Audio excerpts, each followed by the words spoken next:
Something that I do a lot, I try not to do when I'm walking across the street or when I'm driving a car, but, I'll find myself looking down. What am I looking at? Well, I'm looking at the phone, the smartphone. The question is, how often are you doing this at work? And unless your job is working for, one of the biggies like Verizon or Sprint or AT&T, your job probably isn't tied directly to the cell phone carrier. Are you looking at Facebook? Are you looking at your email? Are you texting somebody? Are you just surfing the web and eating up data points left and right? Well, there is a new Career Builder survey out there of employers who believe 1 in 5 employers said their workers are productive less than 5 hours a day. And guess what? They're chalking up a lot of that, too. Yeah, you got it. The smartphone. Business coach Shontaye Hawkins here this morning to discuss with us this technology. Shontaye was supposed to make us more productive, wasn't it? Not less? It was. Good morning, how are you? Good morning. Yeah, so it's not necessarily doing that, though, is it? It's not doing that, and it's not doing that in our personal lives nor in our careers, right? Mm-hmm. I think we've talked about it being a distraction at home, and you don't unplug when you go on vacation. Now, but when you're at work, you don't let it go either because you're distracted by text messages. The thing with text messages and the notifications that we get on our phones, it's almost like we're a little, we're like a test case. Well, every time it pings, we look. Yeah, we look. Even if it lights up, if it blinks anything, we're jumping. There was I won't say the product, but there was a certain male pharmaceutical enhancement product a few years ago. The commercial would show, at the end of it, would show this couple, and they're both sitting looking at the sunset over a lake in separate bathtubs.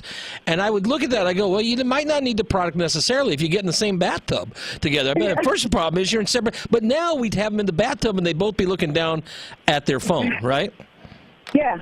So no one's paying attention to each other anymore. Nothing's happening. Nothing's happening there. So as much as we're trying to connect, I guess my point is we're disconnecting a little bit. And the productivity side, I mean, this is a real fear for you. Want to have good morale at work, but does the good morale have to go with 3 hours a day spent doing something other than work? Before it used to be on the computer.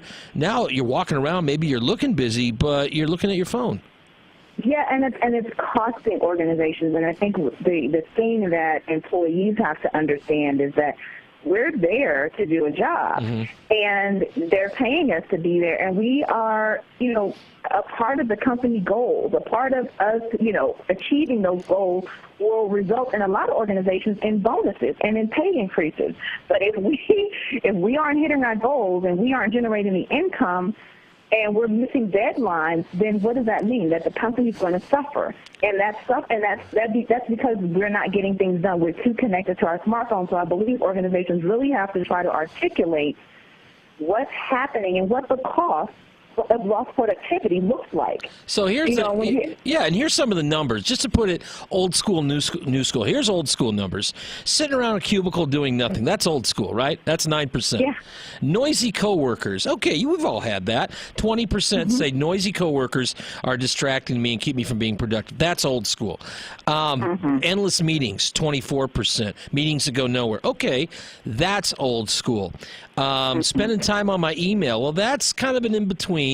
Smoke break. Well, that's old school. Social media, 37%. That's new. Online, internet gossip and texting, 41%, 55%.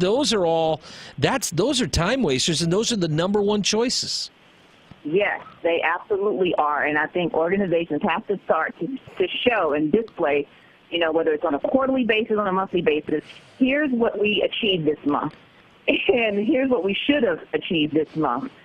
Here are the issues and the problems. And you don't have to go across and do this blanket thing where you're, where everyone feels like, well, why am I being punished? I'm not even the one doing it. But a lot of times we are an organization, and so the initiatives have to be spread across the entire company so that everyone's on board. Otherwise, you're going to get into this, he did, she did, I didn't, they did, too much. Well, absolutely. In this business, in what I have a quasi-legitimate excuse because, I'm looking at all kinds of subject matter topics, kind of a clearinghouse. I'm looking at the phone, the laptop, whatever, and trying to balance it with phone calls outside of the show or inside the show. Reporters are on deadlines now 24/7 instead of once a day. But there are certain jobs where, where people are just pushing the envelope and saying, I'm just killing time. I'm just marking time. So if you're an employer, how do you do this without throwing the baby out with the bathwater? Because you still want to have your employees have the right resources and tools to be successful. You just don't want them using them for the wrong thing. Yeah, and why do you need your cell phone during the day at work? Well, we have a phone. Yeah. Outside of media and some industries where it is so people want to get in touch with you, so you're getting text messages, you're getting information, you're researching on the fly and right then and there. What about people who have children and maybe this is how they keep track of their life away from that? It may not be productivity, but that also keeps them on the job versus saying, it's that work-life balance, and sometimes they cross over. Well, what about the phone at the desk? We have a desk phone. You have an office number, right? What if you reserve that for clients and the other you text your kids? I'm playing devil's advocate, but I mean... Yeah, I know. I get it. But you know what I'm saying is we have to go back to a point in which, allow your kids to call you in the office. Okay. And on your office phone, so that you don't feel like I need to look at the cell phone if they need you, because you're also having to retrain yourself as well as your family that you don't have to. I know it's summer, so kids are home from school and they're texting and calling mom and dad every second driving of the day. Them crazy already this week. Yep. It's about everything in the world, but we have to educate our family and our friends that, look, I'm in the office, and this is, that amazing, what is it, PS4 that you have this summer that you can play on? Mommy and Daddy was able to get that for you because I have a job. Yeah, that's right. Yeah, I like the way you put that. That was very succinct in 20 words or less. You know how you got that? I have a job. There you go. It makes sense. It's easier said than done, and the new numbers, of course, really bear that out. It is, and we just got to figure out a way. It's going to continue to probably increase, but at some point we have to just say, look, enough is enough. We need you to be here working, and if you can't work during the day while you're here, then we'll find someone else who will do it. But yeah, no kidding. Maybe that's a robot, Dave. I don't know. No, I hope not. They haven't figured out one for this job yet, but it could be coming at any time. I keep looking over my shoulder. Business coach Shontaye Hawkins. Give us the website, Shontaye. It's profitisthenewblack.com. Profitisthenewblack.com. Shontaye Hawkins, always good to talk to you. Have a wonderful day. You too. Thanks, Dave. Take a look at that phone, too. This is 1320 WILS.